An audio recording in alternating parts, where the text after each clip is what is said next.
Have you been watching the news and you're wondering how is this new COVID variant, Omicron, going to affect your retirement plan? Well, by the end of this video, you will gain clarity for your personal retirement plan and have action items to secure your retirement. To learn more about securing your retirement and all the different elements you need to know, subscribe to our channel and hit the bell to be notified when we post a video every Monday. We have helped hundreds of our clients gain clarity and get on the path to a comfortable and happy retirement. Now it's your turn. Let's dive in. Welcome, everyone, to our Retirement in Action. Today, we're going to be talking about a topic that you've been hearing about, wondering about, and we're going to tie it to the portfolio. And I think there's probably a couple different ways that people want to say this, but we're going to call it Omicron. Pretty sure that's how we say it. Is that how you say it, Merce? I'm going to say Omicron because I just don't know yet. I was listening to a news station. They actually went through that. And so I'll say Omicron and you say Omicron, and then we'll have the entire audience covered. Okay. We'll probably get all kinds of emails off of this one to tell us exactly why we're saying it wrong. Okay, so let's talk about it. And I want to give it context because this is the context of the conversation. Whether or not this is a variant that gives us more difficulties from a health perspective, obviously, Merce and I are not any kind of expertise to help in that area. What we are going to be talking to you about, though, is the concept of how do you deal with this kind of news and then put your emotions in place when it comes to how you invest in the stock market or the bond market or any investment that you have. Because instantly, when we start hearing stuff on the news about a new variant, and we hear about shutdowns happening in countries when they talk about not allowing travel to go like it was, and we thought, man, everybody's getting vaccines. This looks like we're getting back to normal. And now we get this kind of news, and maybe we do end up continuing to be normal, but it gives anxiety as to what should I do? And then you have a few days of maybe stock market volatility, and you're just not resting, and the name of this particular podcast is Secure Your Retirement. That means make it safe. And then Merce and I run a financial planning firm called Peace of Mind Retirement Strategies, or Peace of Mind Wealth Management. Good Lord, I get all these things there. Peace of Mind Wealth Management, and we go through this idea of saying, how do we help people have peace of mind? And so we want to talk about how we think or how we believe when it comes to having a good investment structure, a structure that allows you to deal with just about anything that can happen and not feel that stress. I will tell you that in February of 2020, as well as we are recording this, our phones are not ringing off the hook. Why? Because our clients know that we already have a strategy in place to handle certain things within the market. And so that's what we want to talk a little bit about. We've done some episodes around this, but we believe that this is a topic that probably is giving people stress. So I think if we could, Merce, can you kind of take us through maybe, this idea of a concept? And by the way, I just want to say this before we explain it. We are not, so make sure you make a note of this. We are not saying that what we do is perfect. We're not saying that this particular concept is perfect. We're not saying it won't have some issues from here to there, but our main goal is one thing: peace of mind, and to make a decent rate of return and not lose significant amounts of money.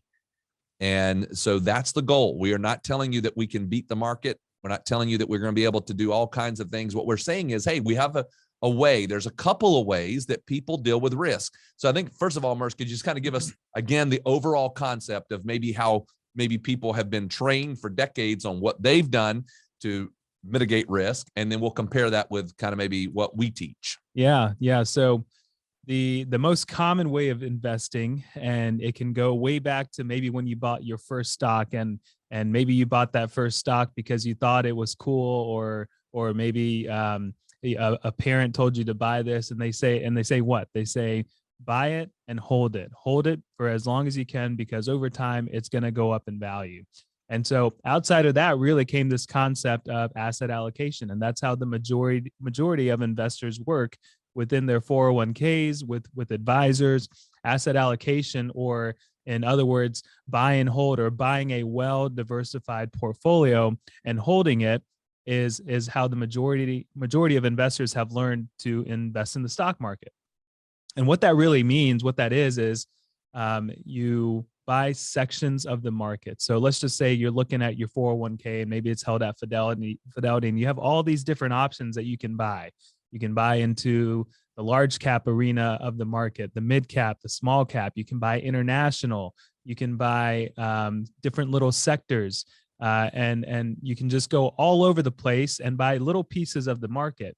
And asset allocation, in a way, says, let's buy a little bit of everything, because we don't know what's going to do better in a given year or a given period. So let's just buy a little piece of everything. And some will do well, some won't do that so well, and some would be just kind of flat. But overall, we're going to do okay over time.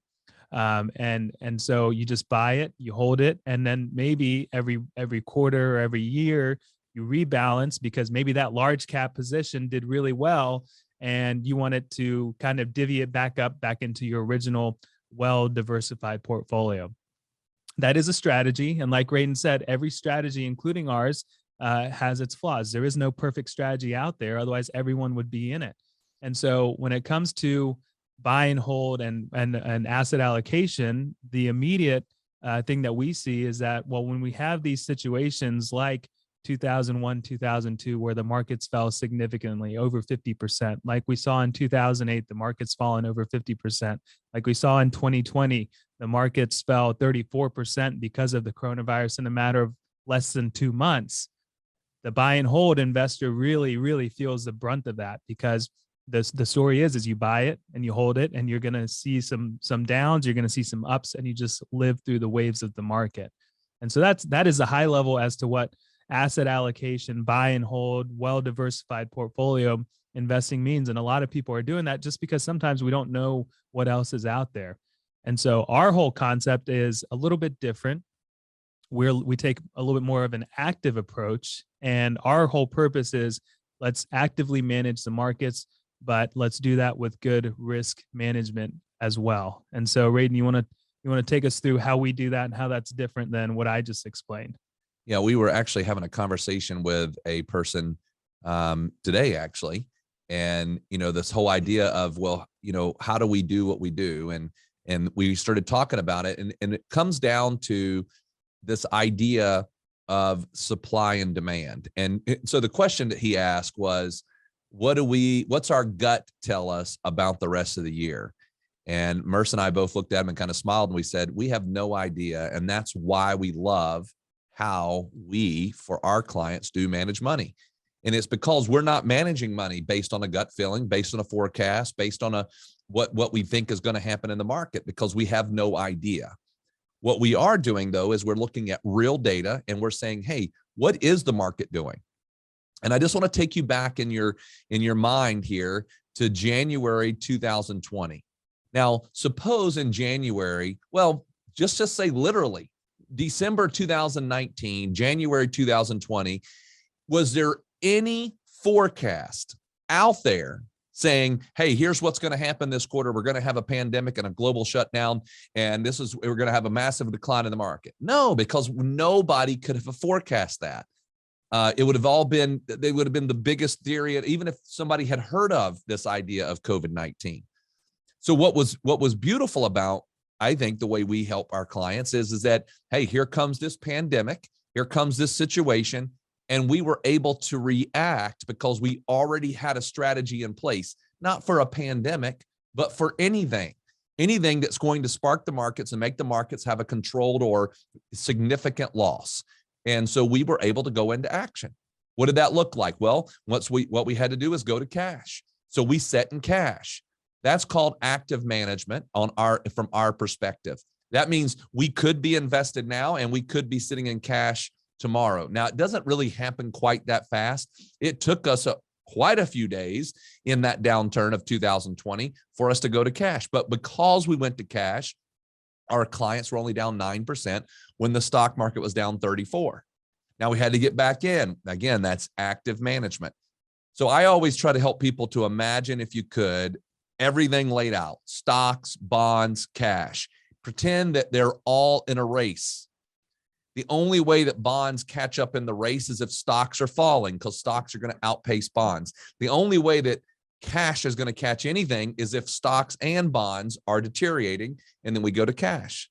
That's what we had to do in March of 2020. Because we did that, we protected against significant loss. Now, you also got to get back in. And so that's why this person asked us, they said, hey, how do you guys know when to get back in? Well, there's no way that Merce and I can track the data and sit here and talk to you on a podcast and talk to clients and all that kind of stuff. So we have to pay other firms significant amount of money to give us data that they are tracking all day, every day. And then they give us that data, and the data then lays it out and says who's winning the race. This is not a day-by-day change. This is more of a month-by-quarter change, okay? So some is going to change monthly, some is going to change quarterly, but we can always stay with what is taking the lead. So we can shift. We did one of those shifts going from 2019 into 2020. We went into, after the pandemic, we went into small cap funds. And we rode those for some time. Now we're sitting back in some large cap and mid cap funds. But the reality is we don't know what's going to be next. We have no idea. But what's beautiful about this, by the way, Merce and I sat in the office in 2020, in the beginning of the year. Neither one of us, nor any of you, have ever lived through a pandemic before, a global pandemic. And so we had no idea how this was going to play out. The news was horrible. It was only getting worse, but the numbers and the data said about 40 days after we got out that we were supposed to get back in. Now, the news was worse than we could ever have imagined. Emotionally, we were scared, but the data said go back in, so we did. So how did the year end up? Well, we ended up making on our growth portfolio, after all fees, 19%. So we felt good about going back in, but I'm going to tell you it was hard. But that's the difference between an emotional investor and a data-driven investor. And that's what we are. We're data-driven.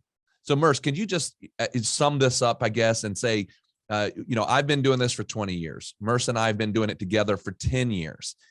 Tell us all, what were some of the feedback that you got from people that were in the moment with us, our clients, individuals that we had taken them out and put them back in, and here we are sitting where the dust settled. Maybe some of the feedback that you heard from individuals about what they experienced by this active management versus this buy and hold scenario. Yeah, the most common feedback was, hey guys, we really understand why you call yourselves Peace of Mind Wealth Management, and they felt peace during that period of time. I mean, imagine if you had to ride. Now we know that the market came back, and it came back very strongly at the end of 2020. But imagine riding it down that 20 or 30%.